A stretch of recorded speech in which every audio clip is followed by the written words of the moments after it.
Thank you so much. Everybody have a seat, have a seat.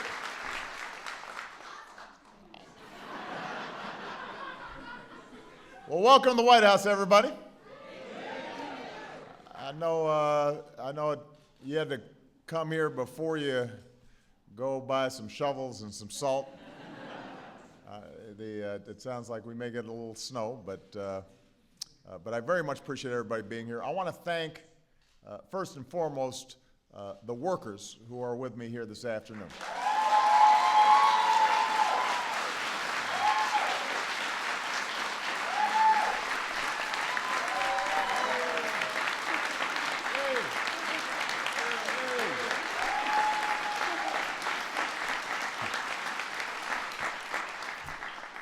And I want to thank two champions for all hard-working Americans. We've got Secretary of Labor Tom Perez, who's in the house.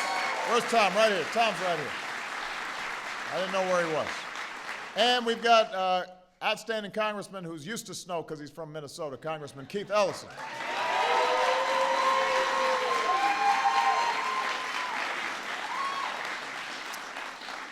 Now, it's been just over 2 weeks since I delivered my State of the Union address. And I said this year would be a year of action, and I meant it. Over the past 14 days, I've ordered an across-the-board reform of our job training programs to train folks with the skills that employers need and then match them up with good jobs that are ready to be filled right now. I've directed the Treasury to create something we're calling MyRA, sort of like an IRA, but it's MyRA. And that's a new way for Americans to start saving for retirement. And you can start with as little as $25, $50 and start building up a little bit of a nest egg and get tax benefits for doing so. You know, we've rallied the leaders of some of America's biggest high-tech companies to help us make sure that all of our kids have access to high-speed internet and up-to-date technology in their classrooms so that they're learning the skills that they need for the new economy. We brought together business leaders who are committed to hiring more unemployed Americans, particularly long-term unemployed, who oftentimes are discriminated against. You know, they're in a catch-22. They haven't had a job for a while, and then the employer's not willing to look at their resume because they haven't had their job for a while. So the point is, I'm eager to work with Congress whenever I can find opportunities to expand opportunity for more families. But wherever I can act on my own without Congress, by using my pen to take executive actions or picking up the phone and rallying folks around a common cause, that's what I'm going to do. And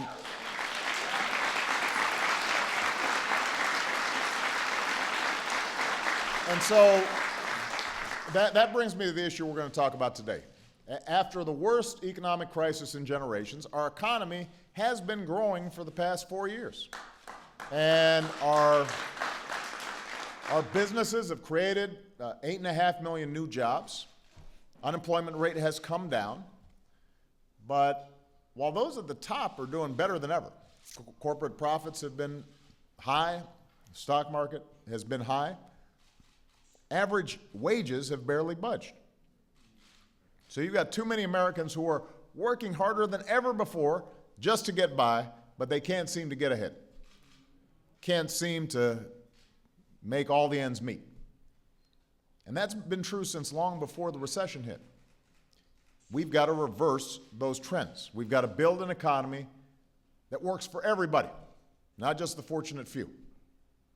And we've got to restore opportunity for everybody so that no matter who you are, no matter how you started out, no matter what you look like, no matter what your last name is, you can get ahead in America if you're willing to work hard and take responsibility for your life. Right? So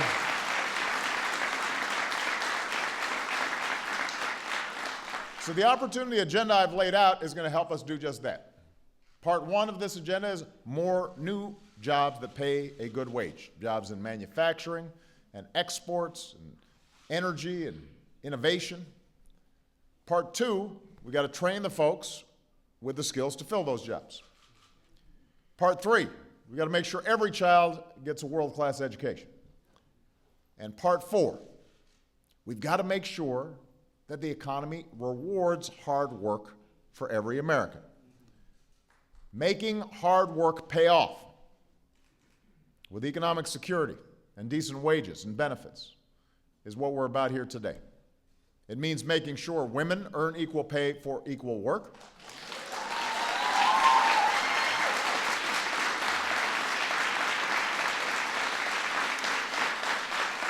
It means making sure workers have the chance to save for a dignified retirement. It means access to affordable health insurance that gives you the freedom to change jobs or be your own boss, and the peace of mind that it'll be there for you when you get sick and you need it most.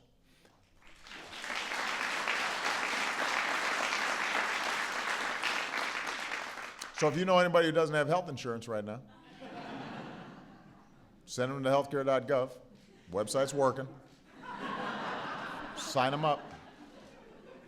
You can get health care for less than your cell phone bill for a lot of folks. But it also means that in the wealthiest nation on earth, nobody who works full-time should have to live in poverty. Nobody. Not here in America.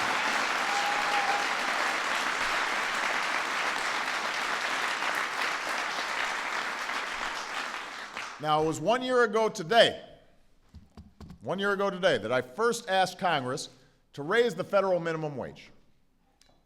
A federal minimum wage that in real terms is worth about 20% less than it was when Ronald Reagan took office. 20% less, a fifth less. So this afternoon, I've invited some of the folks who would see a raise if we raise that federal minimum wage. They happen to join me here at the White House. And like most workers in their situation, they're not teenagers. They look like teenagers. Some of them are very young looking. But they're not teenagers taking on their first job. They're adults. Average age is 35 years old. A majority of lower wage jobs are held by women. Many of them have children that they're supporting. These are Americans who work full-time, often to support a family, and if the minimum wage had kept pace with our economic productivity, they'd already be getting paid well over $10 an hour.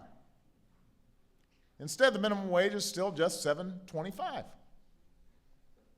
And when Congress refuses to raise it, it loses value because there's a little bit of inflation. Everything else starts costing a little bit more, even though inflation's been pretty low. It's still costing a little bit more each year. That means each dollar isn't going as far, and they've got a little bit less. So over the past year, the failure of Congress to act was the equivalent of a $200 pay cut for these folks. For a typical minimum wage worker, that's a month worth of groceries, maybe 2 months worth of electricity. It makes a big difference for a lot of families. Now, the good news is that in the year since I first asked Congress to raise the minimum wage, 6 states went ahead and passed laws to raise theirs. We appreciate that.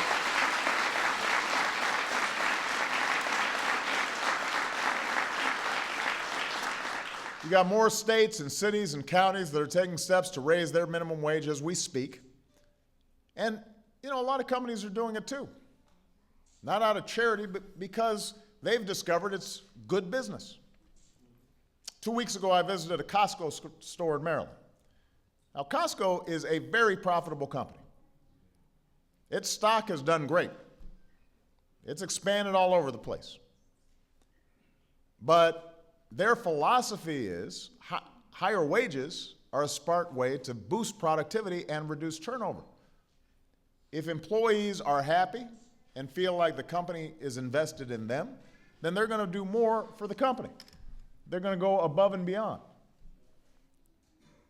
And you know, when I was over at the Costco store, I was meeting folks who had started off as at the cash register, and you know, now were in supervisory positions and had been there for 20 years, and you could see the kind of pride that they had in the company because the company cared about them. I even received a letter the next day from a woman who saw my visit on TV. She decided to apply a job for Costco. She said, well, let me apply for a job at Costco. They look like they do a good job.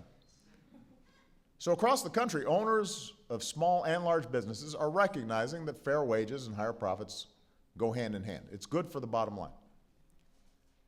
And as America's chief executive, I agree. So while Congress decides what it's going to do, and I hope this year, and I'm going to work this year and urge this year that they actually pass a law, today I'm going to do what I can to help raise working Americans' wages. So today,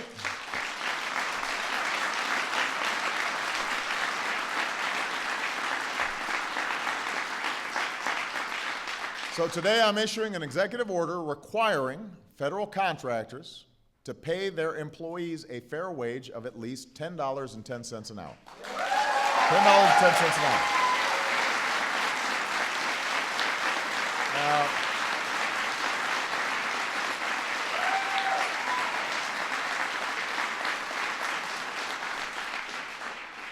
this will make a difference for folks. Right now, there's a dishwasher at Randolph Air Force Base in Texas making $7.76 an hour. $7.76 an hour. There's a fast food worker at Andrews, right down the street, making $8.91 an hour. There's a laundry worker at Camp Dodge in Iowa making $9.03 an hour. Once I sign this order, starting next year, as their contracts come up, each of them and many of their fellow co-workers are going to get a raise. And by the way, that includes folks who get paid in tips. They'll get a raise too. So,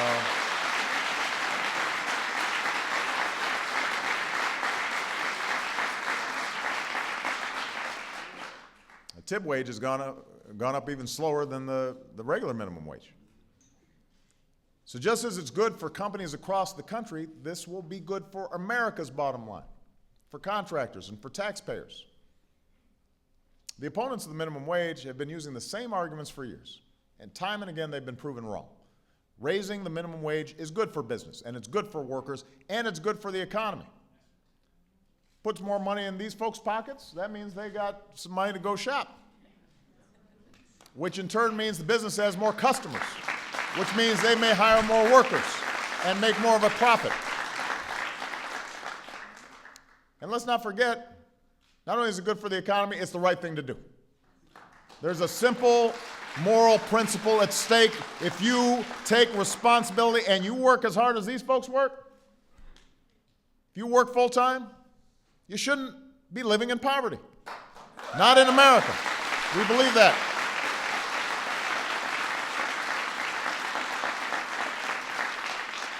And this executive order will cover Americans with disabilities, because this principle doesn't just apply to some of us, it applies to all of us.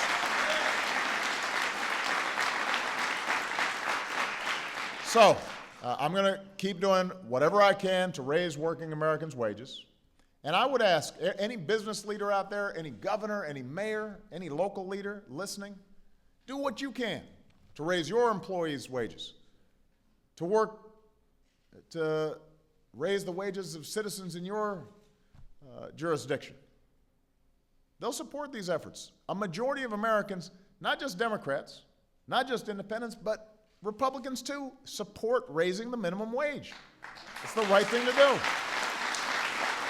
So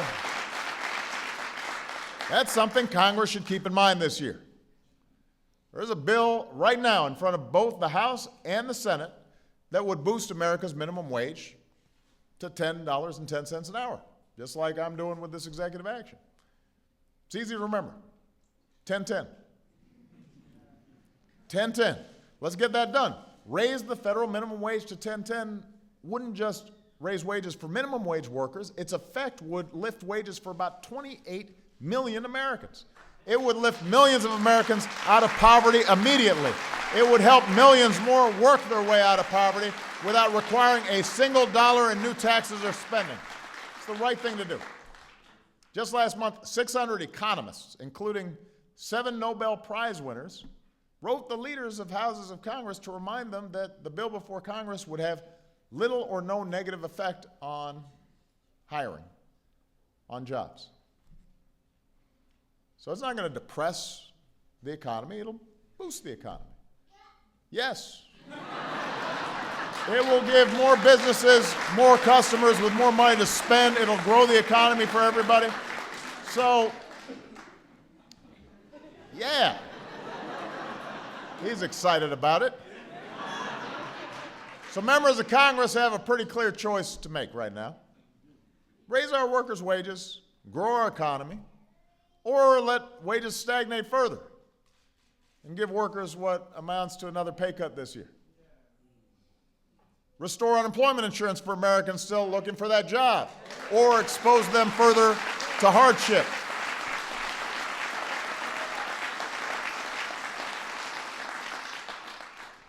Members of Congress, you can help people make progress in their own lives, or you can hinder that progress. And every American deserves to know where your elected representative stands on this issue. So ask your senator, ask your representative in the House, do you support raising the federal minimum wage to $10.10 an hour? If they say yes, tell them, good job. You know, they don't hear that often. So give them a pat on the back, give them a hug, let them know, way to go. That's the right thing to do. If they say no, you know, be polite. I mean, don't just yell at them, but say, well, why not? Ask them to reconsider siding with an overwhelming majority of Americans. Encourage them to say yes. Give America a raise. So I'm about to sign this executive order. When you hear me talking about my pen and my phone to make a difference for middle-class Americans and those working to get in the middle class, this is exactly what I mean. I'm going to do what I can. Congress should do what it needs to do. I will not give up on this fight no matter how long it takes. America deserves a raise. Working families deserve to know some more economic security in their own lives. We've got to create new jobs, strengthen the middle class, build new ladders of opportunity for folks working their way into the middle class, just like these folks are doing right here. There are millions of Americans who could just use a little bit of boost. Millions of Americans outside of Washington who are tired of the old, stale political arguments, or tired of folks just looking out for people who can afford big lobbyists and big campaign contributions. There are folks out there who want to see us restore an economy that works for everybody and get back to our founding vision of opportunity for all. So I know you guys will work with me, but go out there and organize some more. Thank you, everybody. Let's give Americans a raise right now. I'm going to sign this.